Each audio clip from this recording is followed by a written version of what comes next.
What's going on, people? It's March already. Yes, we are supposedly 1 month closer to our US visa waiver that Deputy Prime Minister Ahmad Zahid Hamidi is working on.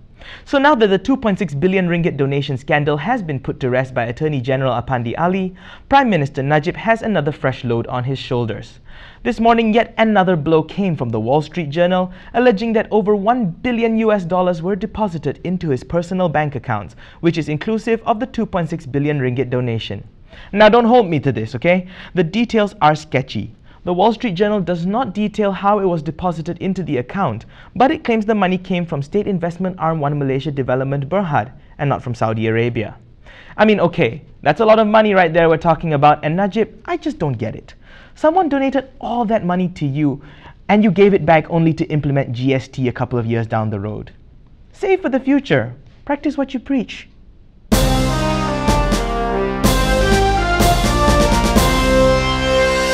State-owned investment arm One Malaysia Development Berhad has said that they are not involved with the $1 billion transaction into the Prime Minister's personal bank accounts, and that this has been repeated by multiple authorities in the country, namely the Attorney General's Chambers and the Malaysian Anti-Corruption Commission. Of course, in the process of saying that, they decided to take a swipe at the Dow Jones publication, saying that their reliance on anonymous sources who may or may not exist betrays a lack of journalistic standards on the part of the Wall Street Journal. Still confused? Well, I don't blame you. It's complicated. Let me see if I can break this down, alright? What is known for a fact is that some $680 million, which after conversion amounts to an excess of 2.6 billion ringgit, made its way into the personal bank account of Prime Minister Najib Abdul Razak. Malaysian Attorney General Apandi Ali concluded after investigation that this money was wired to Najib's personal account as a political donation for Najib from a member of the Saudi royal family to use in the 13th general election, which took place in 2013.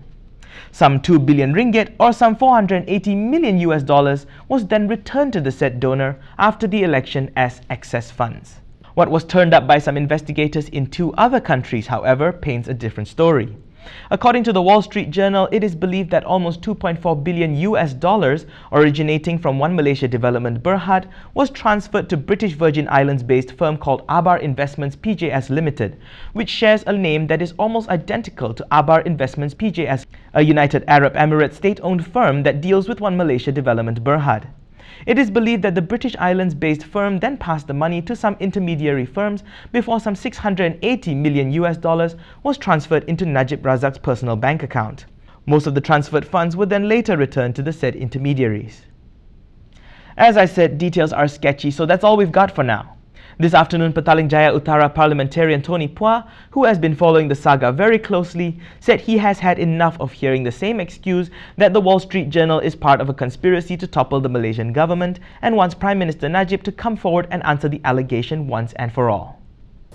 At the very least, if it is untrue, then I think in no uncertain terms, the Prime Minister should take action against Wall Street Journal in Malaysia, in Hong Kong, or in the United States. There are so many jurisdictions that the Prime Minister can take actions against the Wall Street Journal. You know, if the Wall Street Journal is protected against action in Malaysia, take action against Wall Street Journal in the United States. Why don't sue them then? I mean, someone did give the excuse that the Prime Minister isn't very well known in the US, so the damages will be very little. But that's the flimsiest excuse that we have ever heard. So that's it for today's fact sheet. Remember to stay tuned to MalaysiaKini.com for continuing coverage on the latest developments on the billion-dollar paper trail. Tell us what you think is going on in the comments as well. Don't forget to hit like and subscribe if you haven't already. I'm Daniel Anthony, signing off. Thanks for watching.